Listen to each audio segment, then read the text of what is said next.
వేసుకున్న ఇంగ్రీడియెంట్స్ అన్నీ కూడా బాగా కలిసేటట్టు ఇలా కలుపుకోవాలి. ఇంకా కారం అనేది మీరు తినేదాన్ని బట్టి వేసుకోండి. మరి ఈ సమ్మర్ టైంలో ఎక్కువ కారం తింటే పడదు కాబట్టి కాస్త కారం అనేది చూసి వేసుకోండి.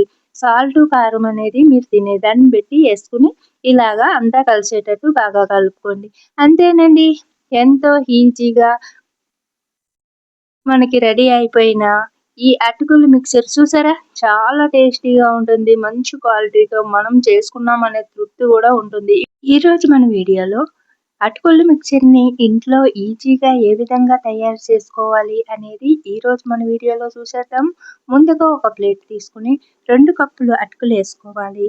1 కప్పు జీడిపప్పు, 1 కప్పు ఏపిన శనగపప్పు అంటే పుట్నాల పప్పు, 1 కప్పు పల్లీలు, 1 కప్పు చిప్సు, 1 కప్పు ఫ్రెష్ కరివేపాకుని తీసుకోవాలి. ఇవన్నీ ఇలా రెడీ చేసుకున్నాక చూడండి, ఇవన్నీ కూడా మన ఇంట్లో ఎప్పుడు ఉంటూనే ఉంటాయి. మరి అలాంటప్పుడు మన ఇంట్లో ఉన్న వాటితో ఇలా అటుకుల మిక్చర్‌ని తయారు చేసుకుంటే చాలా ఇష్టంగా తింటారు పిల్లలు. ఇప్పుడు తయారీ చేసే విధానాన్ని చూసేద్దాం. ముందుగా ఒక కడాయిని స్టవ్ పై పెట్టి పావు కేజీ నూనె అంటే మీరు తీసుకున్న కడాయిలోకి పావు వంతు నూనెని వేసుకోవాలి. నూనె వీటెక్కిన తర్వాత ఇలాగ ఒక స్టైనర్‌ని తీసుకుని దీంట్లోకి పల్లీలను వేసుకుని వీటెక్కిన నూనెలోకి ఇలాగా ముంచుకుంటూ వేపించుకోవాలి. ఇవి ఏగిందనే సూచనగా చిటపటలాడుతూ కలర్ చేంజ్ అవుతాయి.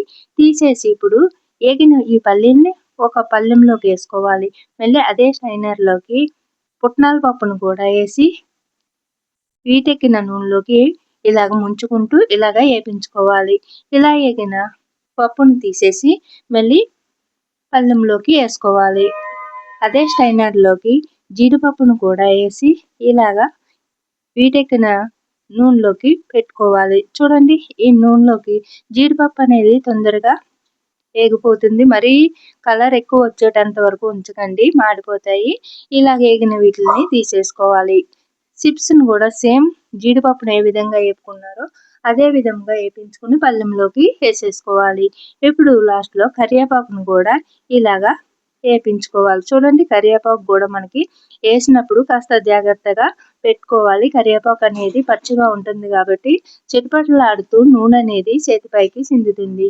ఇప్పుడు కరివేపాకును కూడా ప్లేట్లోకి వేసేసుకుని ఇప్పుడు అటుకులను కూడా సేమ్ మనం ముందు చూపించిన ప్రాసెస్ పద్ధతిలోనే అటుకులను కూడా ఈ స్టైనర్ సహాయంతో వీటెక్కిన నూనెలో ముంచి వేపించుకున్న తర్వాత ఇందులో పళ్ళెంలో వేసేసుకుని ఇప్పుడు ఇలా వేడిగా ఉన్నవి ఇవన్నీ కూడా వీటి పైన 1 స్పూన్ కారము, 1 స్పూన్ సాల్ట్ వేసి ఇవన్నీ కూడా ఇలా వేడిగా ఉన్నప్పుడే కలిపేసుకోవాలి. కిందికి మీదకి అన్ని మొత్తము మనము వేసుకున్న ఇంగ్రీడియంట్స్ అన్నీ కూడా బాగా కలిసేటట్టు ఇలా కలుపుకోవాలి. ఇంకా కారం అనేది మీరు తినేదాన్ని బట్టి వేసుకోండి. మరి ఈ సమ్మర్ టైంలో ఎక్కువ కారం తింటే పడదు కాబట్టి కాస్త కారం అనేది చూసి వేసుకోండి. సాల్టు, కారం అనేది మీరు తినేదాన్ని బట్టి వేసుకుని ఇలాగా అంతా కలిసేటట్టు బాగా కలుపుకోండి. అంతేనండి. ఎంతో ఈజీగా మనకి రెడీ అయిపోయిన ఈ అటుకుల మిక్చర్ చూసారా? చాలా టేస్టీగా ఉంటుంది. మంచి క్వాలిటీతో మనం చేసుకున్నామనే తృప్తి కూడా ఉంటుంది. ఈ వీడియో నచ్చితే లైక్ చేయండి, షేర్ చేయండి, మన ఛానల్ సబ్స్క్రైబ్ చేసి ఒకసారి ట్రై చేయండి.